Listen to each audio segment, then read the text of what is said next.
I'm Dr. Mehta, a neurosurgeon working at Vadodara Institute of Neurological Sciences. Today I shall speak something about brain hemorrhage. What is brain hemorrhage? Brain hemorrhage means leaking of blood from the arteries of the brain into the brain tissues. A brain hemorrhage is a medical emergency and it can cause sudden death.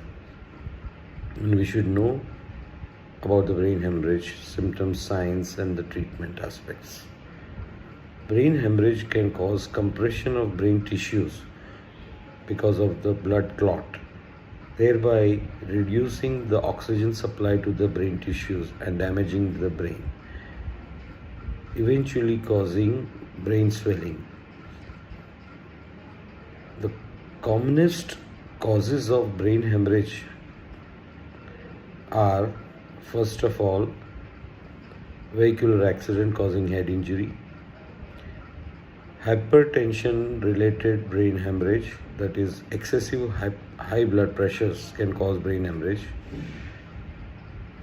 abnormalities of blood vessels called a cerebral aneurysm, an AV malformation, which can cause brain hemorrhage. Some bleeding disorders can also cause brain hemorrhage. And lastly but not the least, large brain tumors can cause brain hemorrhage. So how do we detect a brain hemorrhage at home? The commonest symptoms of a brain hemorrhage are sudden onset of severe headaches, tingling, numbness, weakness on the face and on the arm and the legs, confusion, difficulty in walking, difficulty in standing, difficulty in speaking, slurred speech, drowsiness, and even complete unconsciousness.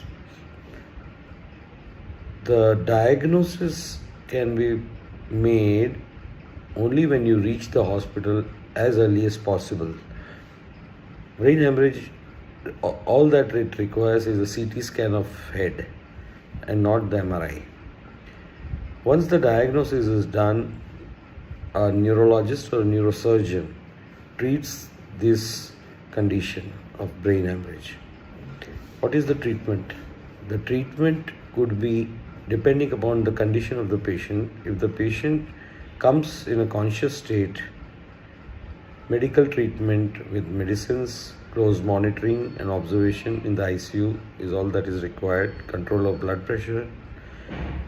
But if the patient is rapidly becoming drowsy and eventually becoming unconscious, he may require urgent surgical intervention, that is removal of the brain hemorrhage by a neurosurgeon. It is not 100% that all patients may survive. If the damage is so severe, we may not be able to help the patient.